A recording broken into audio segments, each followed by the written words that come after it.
Live from the Washington, D.C. area, it's the Inside Scoop. All the news that our viewers want to know. Now, here's the host. Hi folks, Cesar here again. Thank you for joining us. We got a pretty hot show tonight, and I do mean that. If you don't know, the Board of Supervisors here in Fairfax, they're marking up the budget and they're going to pass the budget this month. One thing you should know is, quite frankly, our public libraries are in danger, folks. I think we're burning up our libraries. And I've got a bunch of guests here tonight that advocate for public access to public libraries, especially for the folks that really need it. My first guest is Kathleen Walden Kaplan. You are a poet, author, and library advocate. Welcome to the show. Thank you very much for having us here. So I was a little alarmed when I saw some of these numbers. What are they doing? What's going on? Well, since 2005, they have very steadily cut away at the library, cut positions, cut the budget, and we are at the point now where the libraries will not be able to be open during service hours because there's not enough people working there. In terms of the collection, we have many fewer books than we did in 2004. Yeah, I think we have a picture. Guys, if we can show one of the pictures that was provided. Yeah. It's actually a picture of one of the shelves in the library. Yeah. So this here, we're looking at here at the Reston. This is in the Reston Library, I believe? Yeah, that's the Reston Library, and that's the, there are three different pictures there. This is the children's nonfiction collection. Okay. And a year ago, in January, all those shelves were full. Wow. They were full. When this was cleared out in November, I said, where are the books? Yeah, what's happening here? And they said, well, we're moving things around. And so that was November. And then December, there were more books. And they moved some books in from a different part of the library. Those books from those 28 shelves vanished. Okay. And these are the books. Were they old books? Were they out of condition, or? They were the nonfiction books that our children need to write their papers for school. Okay. These are picture book biographies of famous people, books on science and religion and art and history, and they have been utterly decimated from this library branch. Okay. This is in Indiana, so that's why I'm asking why. Yeah. What's happening here? What's driving sort of this? Are they no longer valued, or what's happening here? Well, they're valued to the people. I mean, it's very discouraging. You take your kids in there, and like my grandkids are used to going in and pulling books off, and in the first place, the bottom shelves are empty, and the upper shelves are one half or less full. You saw the pictures. Sure. And it makes for a very discouraging situation. So. And I don't know. They took money this year from the employee compensation. They did not fill the positions. They being? The county library administration and the county Department of Management and Budget. And from this fiscal year we're in right now, they took $2 million out. And according to the co-deputy director of the library, they are mandated to use that money for materials. But we can't find out what they're spending it on. And if you look in the library, the book numbers go down week after week after week. And not all libraries are exactly the same. Some libraries like Herndon and Patrick Henry in Vienna, their shelves, they tend to collect books in the floating system, whereas Reston loses books. And that's part of the reason, but that's not the only reason. I have 55 boxes of discarded library books that a Cub Scout leader brought me yesterday. Why are they discarded? Help us understand what the process is. Because people didn't take them out for 2 years. No child took the book out for 2 years. And so it was a book about the manatees, the dugongs. And so it was tossed, even though it's in very good condition. Wow. There's no damage at all. Books that need mending, tiny little tear, they're tossed. Part of the reason that we need these positions filled is that circulation aids can repair books. and we're short on all staff all across the board. Wow. So we need to have staff to help the people. We need to have staff take care of the books. So it's almost like a self-fulfilling Oh, yes. downward spiral. It is an absolute downward If I spiral. throw away books, I don't need shelf space. I don't need the people. The people Yes. won't come in to check them out. Yeah, and that's one of the things that they've talked about this year is the numbers of people coming into the library have dropped. Well, surprise, they sent the kids to school all day Monday. Right. Okay, so the afternoon when you could take your kid to the library, you can't do that anymore. I mean, we still go to the library, but not nearly as often, and that affects the circulation statistics and also, you know, the door count. Statistics. What segment typically accesses services or books from the libraries these days? I mean, do we know that?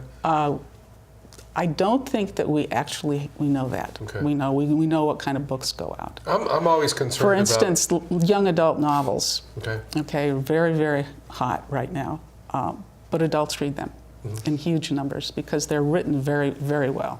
I'm always concerned about folks that don't have the means to have internet access or have tablets provided by their families. Well, then they need paper books. They need print books. Well, that's my concern, Yeah. right? I mean, Yeah. so where Yeah. do people that are less fortunate get information or access to books? Well, this is the whole issue is the accessibility of information. Sure. I mean, it's really, really important in a modern society that everybody, you know, whether they're poor or not, can come to the library and get information that they need. And if we go to digital, 1/3 of the people in the county don't have high-speed dial-up. Oh, no, they don't. Okay, No. and if they do, you know, the kids do come in. What are they going to read? Read the book sitting. You can only sit for 30 minutes at the computer, so you can't read a book at the computer if it's an e-book if you don't have a tablet. So it's we're not moving in a good direction there. When the supervisors say we want to make this very much more cost efficient, we'll just go all to digital, they are showing their complete and utter ignorance of actually what the costs of ebooks are. So I want to be clear, I've not paid super close attention to the meetings. Are the Board of Supervisors actually advocating for electronic online Some access? of them. Some of them Okay, are. because that just tells me we've got some education to do. at that level. Absolutely. So that's, Are people doing that? Are your groups? I mean, what's... yeah, what they're sort tired of us. We're just white noise now. Oh, no. Especially me. Especially me. No. I'm the most white of the white noise. Okay. And so we need people. What's the message been? I mean... The message is that we need full funding for the library.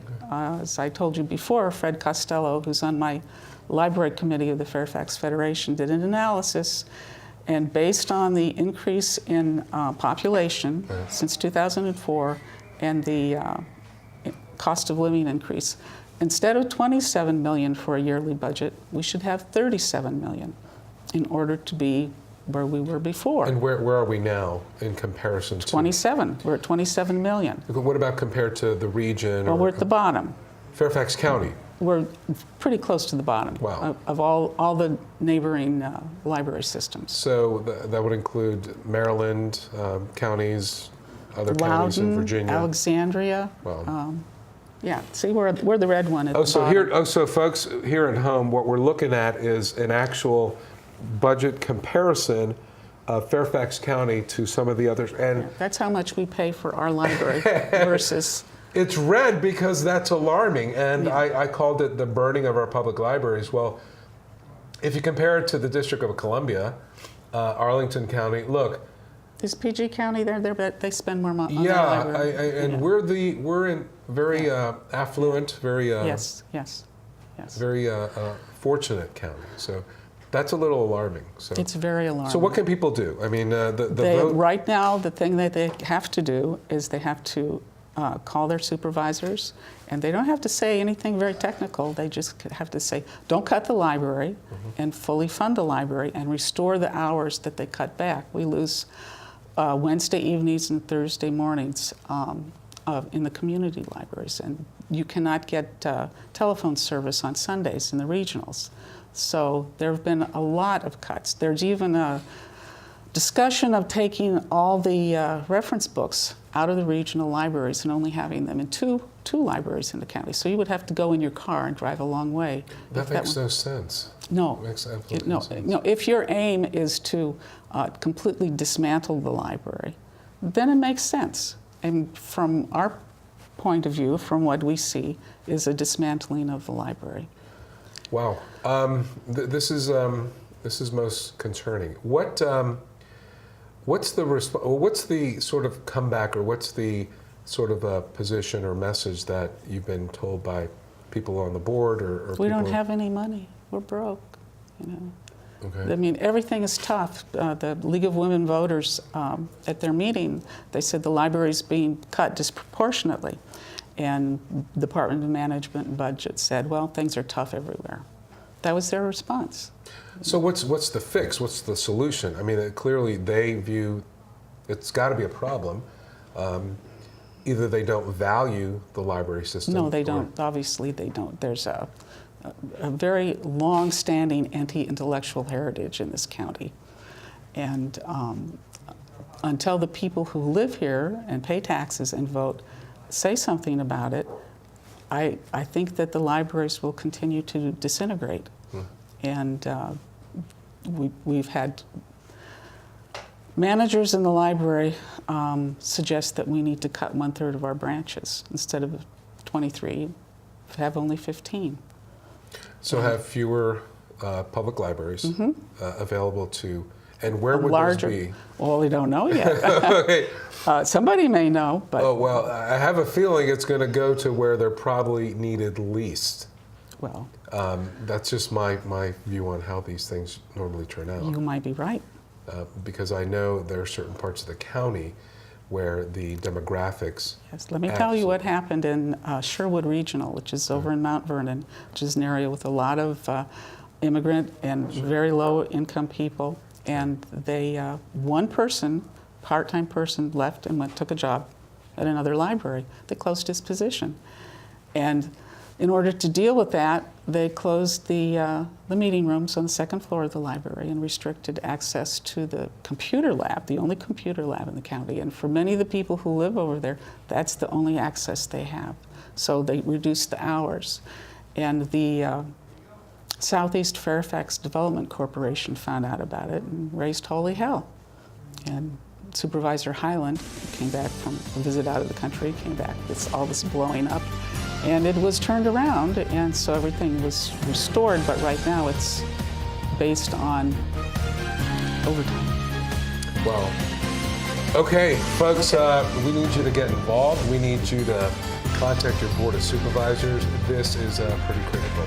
So thank you, Kathy, for joining us. We'll be right back.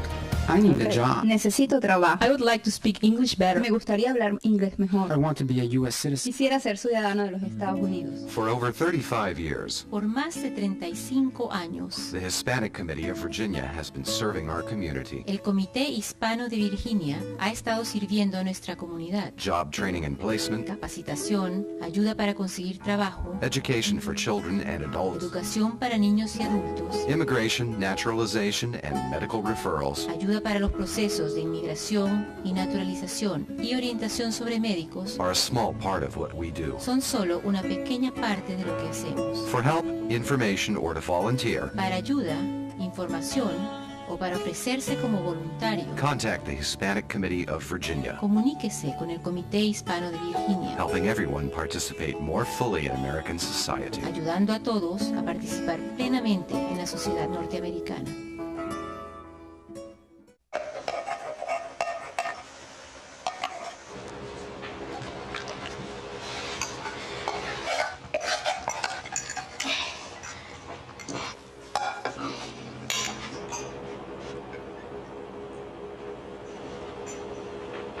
Hey, Lena, where's yours?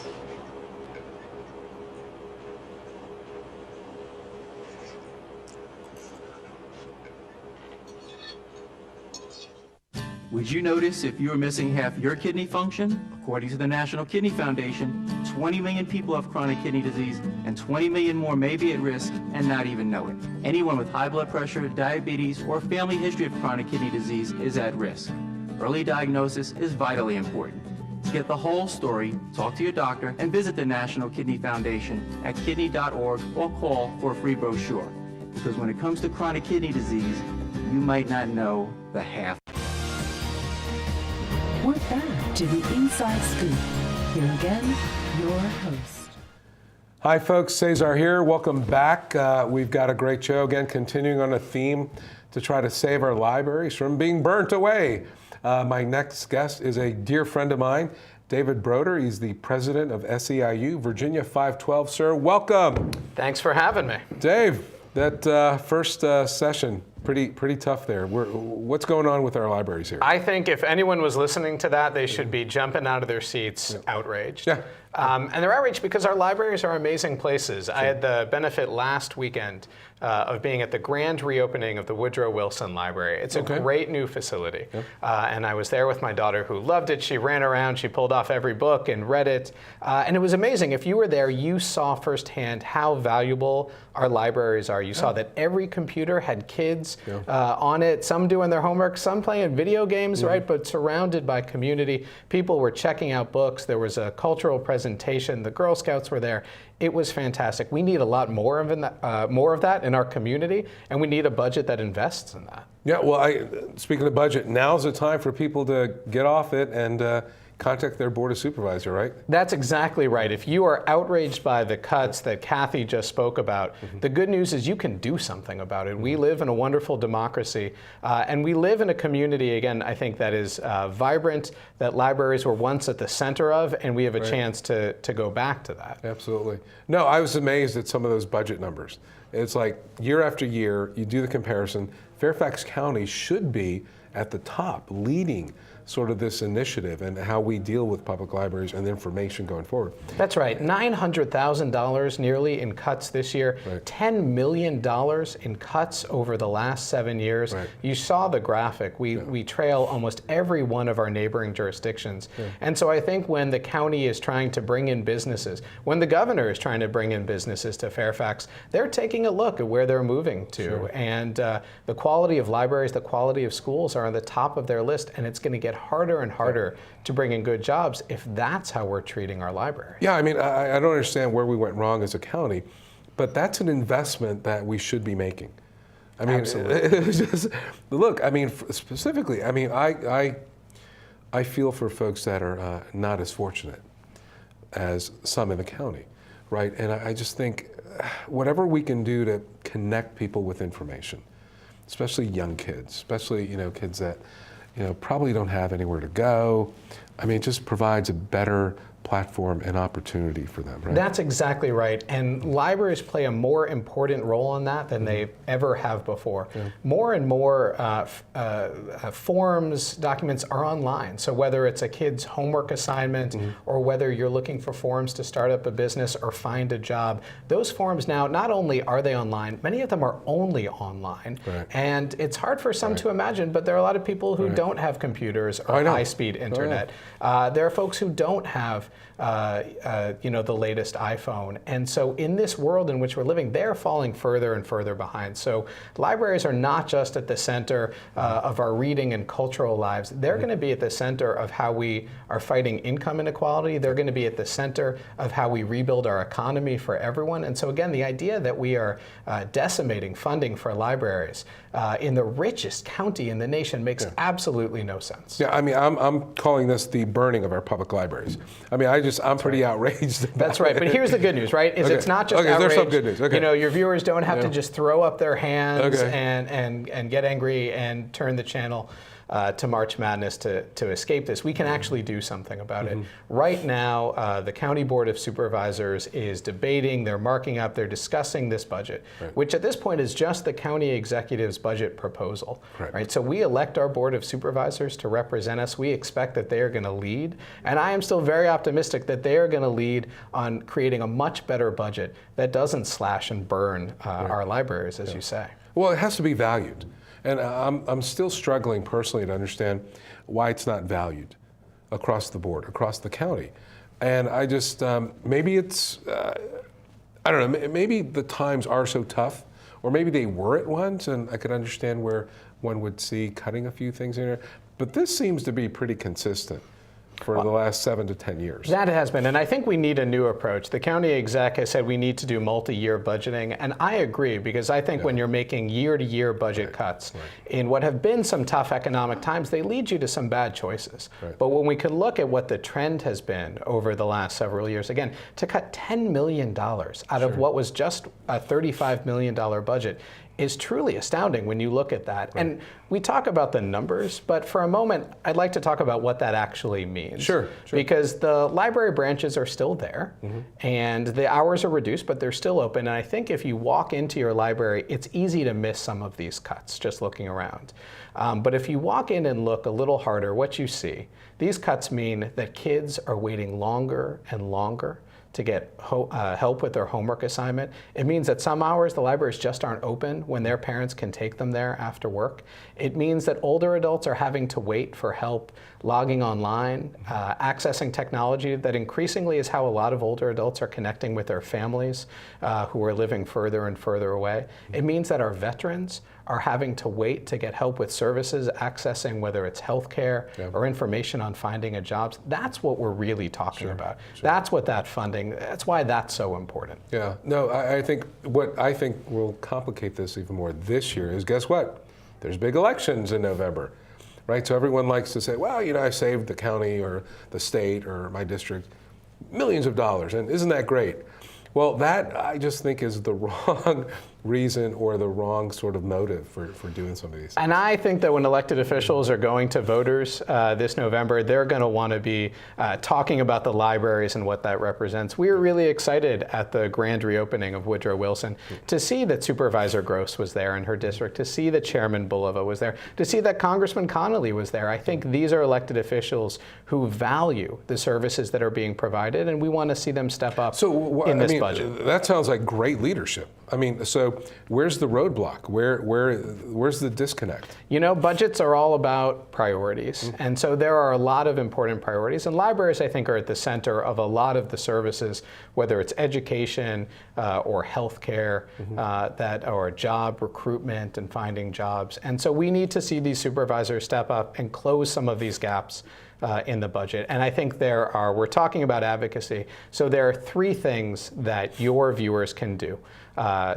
They can do it starting tonight, starting tomorrow morning when they wake up. We would ask that everyone contact their member of the Board of Supervisors and contact Chairman Bulova. Let them know how important the libraries are to them. They can email, they can phone call. Right now, everyone could call Chairman Bulova. Her number is 703-324-2321. I know she would love to hear from her constituents. We'll put that up on the That'd be great. And I know she welcomes that. And she needs to hear. We need to do our jobs as community members of letting the board know what we value. If we don't do our jobs, how can we expect them to do theirs? So we'd ask everyone to call or email their supervisor. We'd ask everyone, secondly, to come out to budget hearings. The county opens 3 days of budget hearings.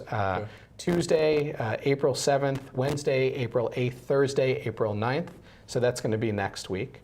And then third, if you can make it to one time, we and many of your guests tonight are part of a coalition called Invest in Fairfax. We're having a rally next Wednesday, April 8th at the Government Center at 5 o'clock. So Wednesday, April 8th at 5 o'clock, come to the rally. What you'll see are parents from the PTA, you will see firefighters, you'll see teachers, you'll see librarians, you'll see small business owners and faith leaders coming together and say we need a budget that invests not only in our quality libraries, but quality public services across the table. And that's different. That's a different discussion than where can we cut? That's right. Right? I mean, and I just want to be clear. I'm all for spending tax dollars the best and most efficient ways. But sometimes you have to actually invest and look for like the 5, 10, 30-year plan. That's right. And look, sometimes that means we pay a little more. It doesn't mean we just stay where we are. If we're not growing, we're dying, quite frankly. Better economists and smarter minds than I will tell you you can't cut your way out of hard economic times, and that's absolutely true. Our economy is being reshaped all around us. We are seeing, while we are starting to see more job growth, it's the low-wage service sector jobs. That's not what's going to get us out of the economy. And so we do need to be investing. We need to be investing in better jobs, and we need to be investing in better education. I think people understand that means fully funding our schools, but it also means fully funding our libraries. Because where are kids going after school? They're going to the libraries. They're going for those video games, but they're also going for help with their homework. Well, and that's a better environment, quite frankly, I think, for a lot of young folks out there that, again, a lot of them don't have another place to be, right? So the library is much better, much safer, and more of a positive influence, I think, for a lot of folks. That's exactly right. And again, for a lot of families who may not have high-speed internet at home, which is no longer a luxury, this is going to be what is required of all families, of all kids, if they're going to get through school. And so if we are going to do something more than just perpetuating the wealth divide we see right now, then libraries are going to be something we have to invest in. No, absolutely, absolutely. And I love your call to action. I love that people now can get off it and do something about it. What else can we've got a few minutes here left. What else can we leave with the folks? Go to your libraries. They're fantastic, fantastic places. My daughter enjoyed every second of picking out whatever book she could get off the shelf, sitting down with me and reading. It was one of the best times that I've spent in a long time. So go to your library, talk to the librarians and the library staff who work so hard. And I have to just say a word about our members who are working in the libraries. One of the reasons, if you go into a library and you may not notice some of the effects of some of these cuts, it's because our librarians are working incredibly hard, harder than they've ever had to work before, because they believe so much in the mission. It's a passion. Absolutely, but it's not sustainable. I was speaking with some of our librarians today. They're sick, they're tired, they can't sustain this kind of level of work. And so we've got to make sure that we're supporting them so that they can support the children, the older adults, the families in our community. No, I think that's great. And by the way, that's the partnership of investing, right? It isn't just one-sided. And you don't just cut your way, as you said, and affect one group. And I think this is a really good opportunity for this county to come together and start thinking about how we invest. And some people will look at that as, well, I don't want to pay more taxes or this or that. But look, we have to start thinking about our county, our community, quite frankly, the Commonwealth and the country, and more of a year-to-year budget cycle. That's exactly right. And it's not just impacting our libraries. If you look across the county budget, these same kinds of cuts are impacting our local parks, our mental health services. The cuts have been worse in the library than other areas for reasons, frankly, I can't explain. But we've got to make sure that we're investing broadly in our community. And it's partly because there's not a lot of people like yourself out there, our guests tonight, advocating on this. So. But we're going to change that tonight, right? Absolutely, brother. Thank you so much, folks. We'll be back with our next section, folks. Please contact your Board of Supervisor, contact Chairman Bulva. Make sure, if you can, get out to that the budget hearing. Make your voice be heard. One day these rats were playing in the woods. Well, it's a matches and that's no good. Listen to smoke before you give it a try. Only you. Don't play with matches. Don't play with fire.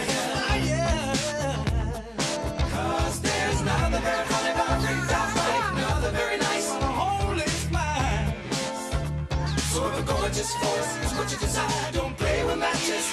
Don't play with fire. Only you can prevent wildfires. Fire. Why don't you just wash your car at home? When I wash my car, everything runs down the street and down into the storm drains. With all the chemicals and the soaps and waxes, the last thing I want to do is poison my own drinking water. At least here, it's all contained and recycled on site. That's why I also take my car in for oil changes instead of doing it myself. I might take a chance on spilling stuff. You know what the best part is? What? More time to kick back and watch the game. How far would you go to protect the planet? I want you to build an ark. Here we go. Okay, that's good. Oh, okay. Ow. Maybe there's another way. People, the flood is imminent. Is it too much to ask for a little precipitation? Go to fightglobalwarming.com to find out what you and your community can do to reduce global warming pollution.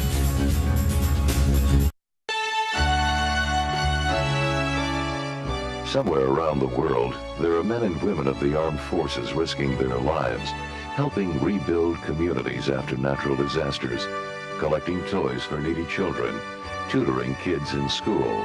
These are your sons and daughters who work to keep us safe, secure, and free. Dedicated men and women who put their country first.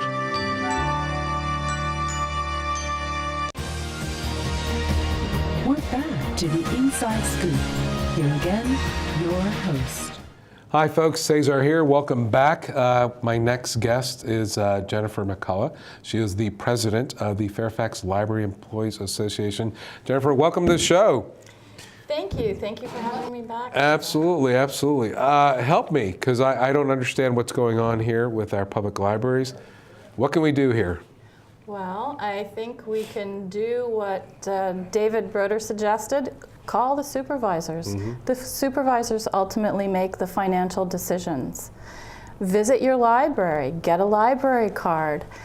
Our libraries do so much, and yet there are a lot of people who don't know what we have to offer that they can use, who don't know the extent of our databases that we have, the extent that anybody can come in and get help with their electronic device, with their assistive. Really?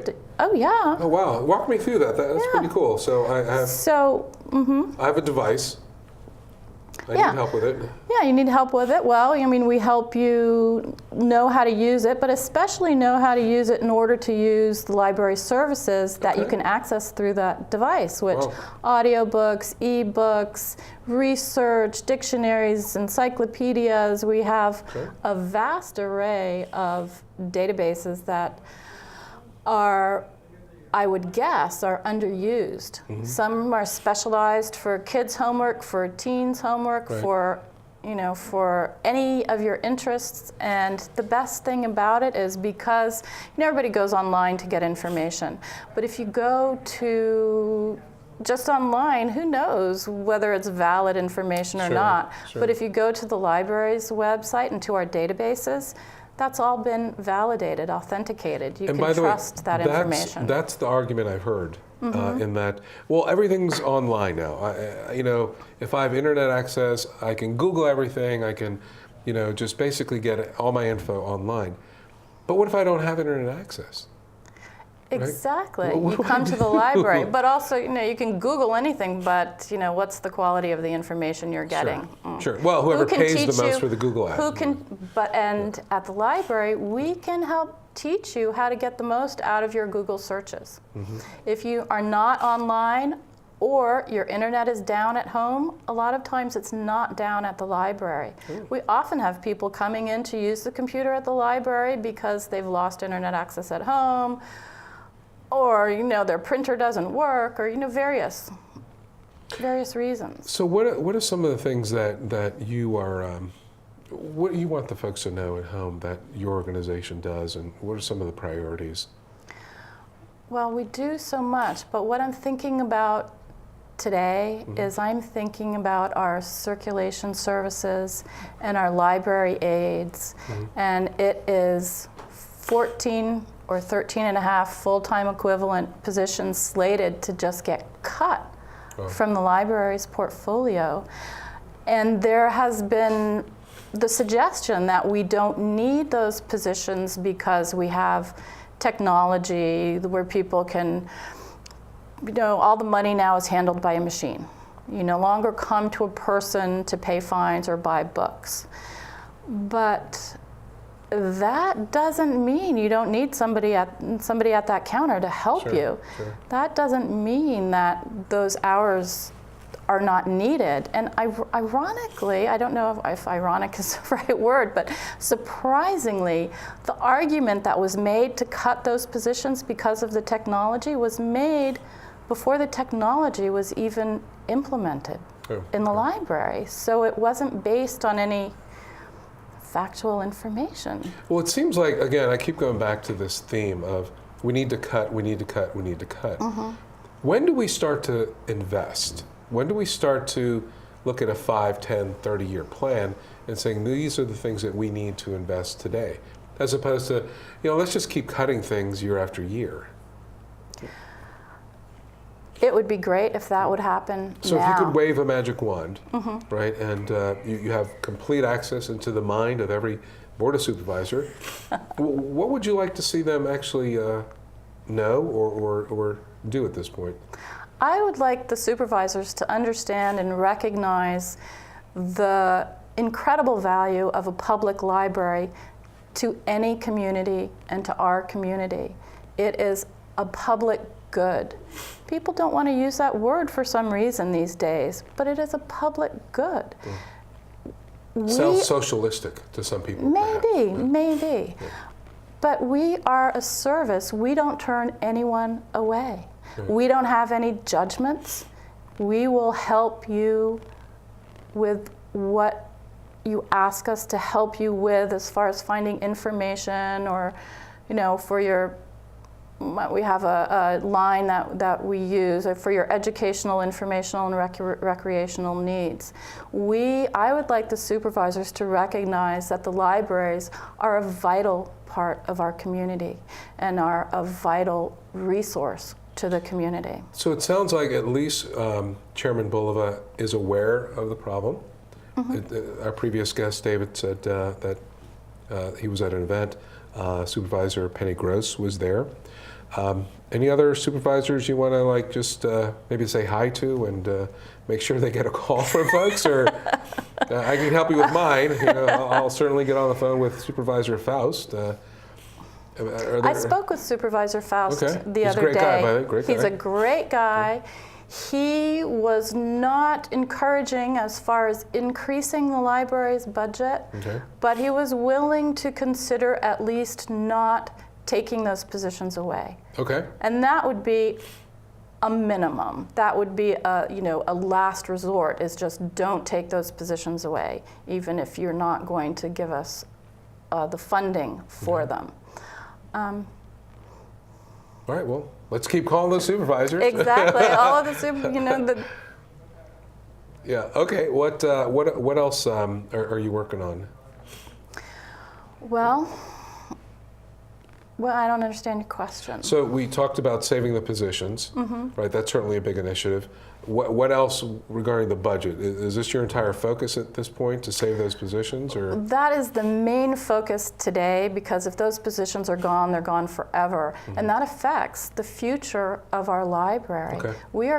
Our current library director is retiring, and so we're in a search for a new director. Now, when I did a little research on what does a new director look at when the new director is considering whether or not to apply or accept a position in a public library, one of the things they look for is the depth of funding. Sure. Year over year, it's going down. Fairfax County, the depth of funding is not very good. Guys, can we put that graph back up on the budget compared to the other regions? So this is alarming. I mean, it is alarming. Another thing that a new director considers is the quality and training of the staff. So they're going to look at this budget allocation, right? They're going to look at it and go, wow, Fairfax County, what's going on there, right? They're going to look at that. Exactly. And right now, perhaps we'll get somebody who will say, yay, this is a great challenge. It's an opportunity. It's an opportunity. Sure. And it certainly is an opportunity. But the other thing that a director looks for, I am told, and that the public is in the interest of public service, is the training of the staff, quality and training of the staff. Now, when we are understaffed, don't have enough people, then we can't spend as much time making sure that everyone has current training in whatever is needed. And so it's like a snowball effect. Sure. Well, the director, that position is hired, appointed, reports to? That is an interesting position because it reports to sort of two different entities. For the day-to-day operations, reports to the deputy director, deputy supervisor, deputy director of the county who has libraries in his portfolio. Okay. But the position is actually hired by the Library Board of Trustees. Okay. And the Library Board of Trustees are responsible for the general policies of the public library.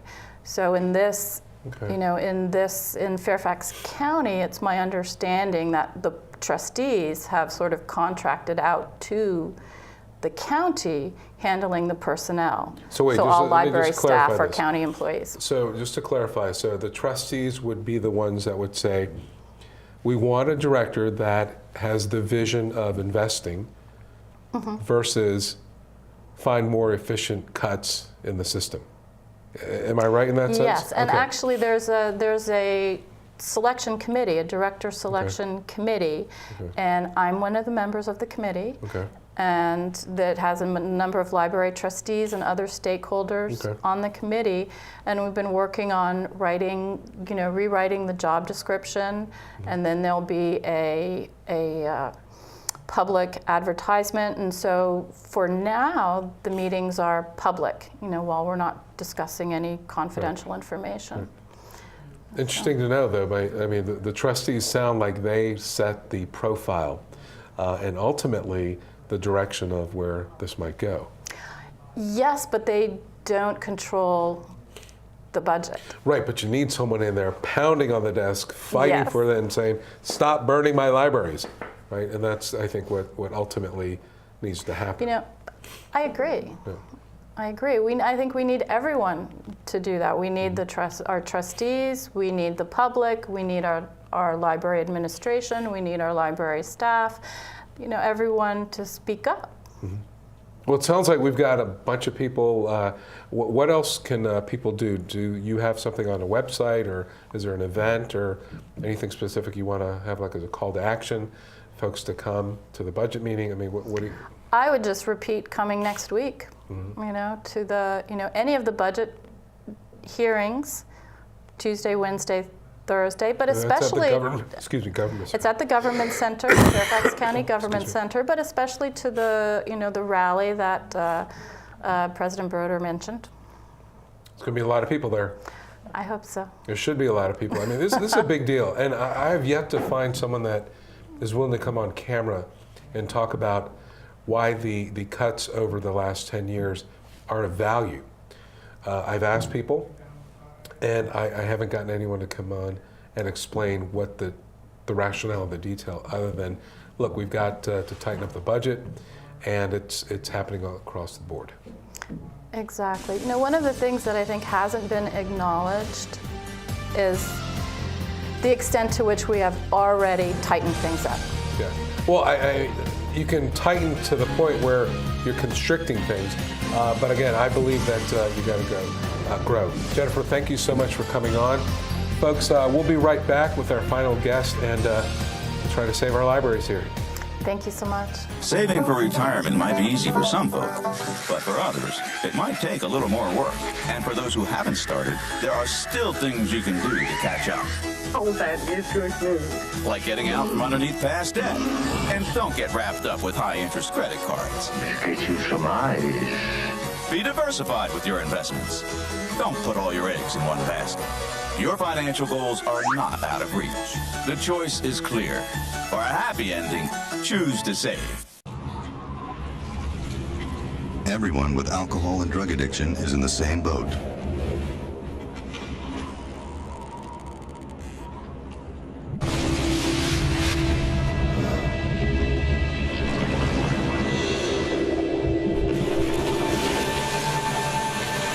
With treatment, you can find solid ground. For drug and alcohol information and treatment referral for you or someone you know, call 1-800-662-HELP.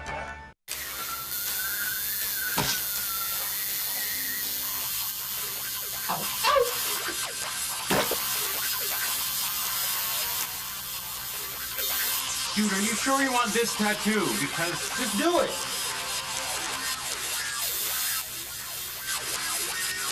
Some mistakes in life are permanent. Like hearing loss. To learn how to protect your hearing, visit asha.org. You've heard about heart disease, but did you know that it's the #1 killer of women nationwide? Heart disease claims more lives each year than breast cancer, lung cancer, or strokes combined. But there are steps you can take to protect yourself against it. For more information on how you can prevent heart disease, contact your local American Heart Association or visit their website at www.americanheart.org. We're back to the Inside Scoop. Here again, your host. Hi folks, Cesar here. Welcome back for our last segment. I've got my good friend here, Dennis Hayes. He is the chairman of the Fairfax Library Advocates. Dennis, welcome back. Indeed, Cesar, great to be here. Hey, let's do this. Let's save our library. So, yeah, where do we start? Listen, first off, we do want to thank you for putting some time into this, because this I value library. This is an issue that affects every citizen of this county. In fact, it affects every citizen of this nation when written large. Sure. And you know, some of your earlier guests talked about making an investment in the future here. Absolutely. And look, I come at it from a slightly different angle than some of the others. Okay. I mean, I look at it and I say, study after study that has been done in Florida, in Texas, in Oregon, across the country, time and time again, it has been demonstrated that for every dollar that's put into a public library, the citizens of that area pull back an economic benefit many, many multiples of that, 4 times up to 10 times as much to go that. So you have to wonder, well, why is it that this is such a difficult thing to do? Because it is established clearly that if Fairfax County were prepared to invest in the libraries, there would be a return on that investment that would help all of us. So why isn't that being considered? Well, I don't know. You know, I come at this again. I'm a policy guy, and I like to think of myself as a manager, and I look at managing an issue, and I'm at a loss to understand what has happened over the past 10 years. That you have literally a jewel of this county, and it's being frittered away, and we're hurting for it. We're hurting for it. The people who work in the libraries are hurting because the staff cuts have forced them into massive amounts of overtime and extra work. The children of this county are hurt because when they have a question or an answer, there may not be somebody to talk to them. You know, in the United States, every week there's 6.5 to 7 million inquiries made of reference libraries. If you took those people and you lined them up, they would stretch from Ocean City to Alaska. That's how many people depend on the library every day, everywhere in this country. And so Fairfax, and you've several times you put up the list that shows that we are grossly underfunded compared to our other counties around here. And you know, Jennifer was talking about how we were hiring people and there's deficits and what we're looking for in a director and all that. But even individual librarians. I mean, if you were a librarian and you're coming out of a school and you're quite proud of your skills and you want to really make a difference, do you go to some place where you see that year after year people are not valuing the libraries and they're cutting the budget year after year? Right. Or do you go to some place where they say, this is important. Right. This is a cornerstone of our society. Sure. This is how new Americans learn how to read and work and get jobs and move into society. You know, everything you can possibly imagine. You're pulling at my heartstrings here because quite frankly, that's the reality. It is. Mm-hmm. It's the people that need it the most. Correct. Are the ones that are being vocal or can be vocal to communicate the need. Correct. Right. It is. And what, you know, I go back, I hate to tell you, my first job was 60 cents an hour, you know, as a lifeguard, which back then was pretty good money. Wow. But it wasn't enough money to go out and buy books willy-nilly. Sure. So what did I do? I went to the library, and I had a library card. And that was one of the proud moments of my life, was when my parents took me down and got me a library card. And I didn't need them. I could go off on my own and check out a book and everything. And that happens millions of times a day over the whole length of this country, including especially this county. Oh, yeah. And we should not minimize the value of that. I remember my first time as a kid going to a library. Yep. Mm-hmm. And the first few books I looked at, first of all, they had pictures. Yeah. Right? They had pictures of trains, airplanes, and cars.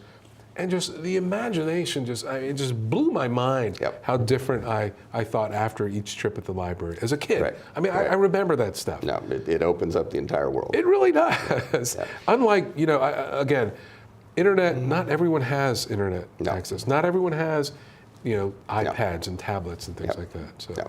And what you see is look, the library is always evolving. I mean, it's always changing. The library from my youth is different from the library today, and when my kids and grandkids grow up or go in, they will be different too. But the fact is that really the limiting is the imagination. You know what I want to see? Yes, please. I want to see. Sorry to interrupt you. Yeah. So I'm a business guy at heart. Good. What if we did a joint venture with like a little cafe, not a Starbucks, well, a little coffee shop in the library. Some places. A little coffee shop library. Oh my God, you serve coffee at a library. As long as you're not taking out the children's books in order to do that, and that no. that actually was a proposal. You could charge for it. Earlier. But you would charge for it because No, but I mean, look, there are a lot of things you can do, but the fact is that libraries have been, and I believe will continue to be, a centerpiece of every community. It really is the indispensable organization. I live in Herndon, fortnightly library there. Yes, wonderful library. I can tell you, it's always crowded. Yes. People are coming and going. It's 2 levels. It's open. And they're doing all sorts of things. I mean, they're not all doing one thing. They're not all checking out books or reading magazines, but some of them are looking for information, perhaps on finding a new job, or how do you fill out a form, or what do I do with my taxes. I mean, libraries are the one place, again, and when you were kind enough to have us a while back on the show, when I mentioned, it's the one place where I don't care who you are, what you are, what your background is, what your education level is, the library is there for you. And the people are happy to see you, and they're happy to work with you. Yeah. Tell me where else you can say that. No, I know. That's why we're doing this show. I think they are a great value. I think they are impacting the communities in ways that we can't measure, quite frankly, on a spreadsheet year over year. And you know what I find frustrating, and your earlier guests have hit this point, and I'm going to hit it again too, is that this really is a story that needs to be told. And there are people out there, for whatever reason, who feel that the libraries are just something that they can use as a source to pull funds out of, to pull positions out of, and they don't really, they're either not aware or discount the damage that this does. But we do live in a political environment. Sure. And budgets are tight, they're tough. We know there are a lot of competing priorities, but the libraries have to be given due consideration. This is an election year. All of the supervisors are up for election this year, and I would be thrilled if all of them are asked every time they go to an appearance or a fundraiser or something, if somebody stands up and says, what about the libraries? What are we going to do to make sure that our children and our grandchildren have the same sorts of benefits that we had growing up? Now, do you have access to the Board of Supervisors, the chairman? We've had the number of meetings. The meetings are all very cordial. They're very well. First thing, if you can find a politician in this country who says they don't love libraries, please let me know, because everybody loves libraries. Everyone loves puppies too. Everybody loves puppies and libraries. Sure. So that's not the problem. It's not getting them to say they love libraries. What's your value of those? Well, that what I think is there are some very definite issues that will come up, and there will be decisions that will be made. And one of those decisions is, will the libraries be cut? Will the funding be held even, or will there be an increase in the funding for the library? That's very clear, and because of our system, they will vote on that. And I hope that they go into that with an informed position. I think that's so painful to hear, because it almost sounds like, hey, if we maintain the status quo, we've won. Yep. Well, no, we haven't. We haven't. Because A, Fairfax County is so far behind relative to the region. Correct. And B, you have to look at this as, like I said, a long-term investment plan. Correct. And I just don't think, I'm still perplexed on how this got to where it is, because quite frankly, being a business guy, and I love startups, if you're not investing in them, you're never going to get the return. And again, with the public libraries, you can't necessarily measure the return on some spreadsheet in a cell next year. No. The return might be 10 or 15 or 12 years down into the future. And there's some that will be of shorter duration and all. I mean, if someone walks in and they have an idea, but they don't know what to do with it, where do you go to get information? Well, I tell you where I would go. I would go to the library, and I would ask a librarian, here's my issue, here's what I need.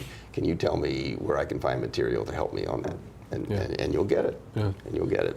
And in an environment where we're looking to create job growth, We're looking to provide new opportunities, particularly for our new citizens and our new residents.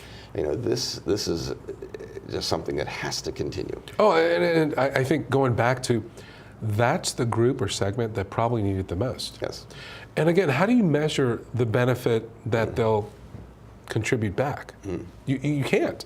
So I mean, I just tell us a little bit more. What do you want folks to kind of like take away here? Well, again, like a year ago, I knew none of this, and I was not involved in this issue at all. I did get involved because the local library that I go to Herndon sometimes, but I mostly go to the Reston Library, and I just noticed that there were books missing and things were not happening, and people didn't seem to be around as often as it used to be. Those pictures were troubling, right? They're Folks, very troubling. They're very troubling. Can we put up that shot of the shelves that we had earlier?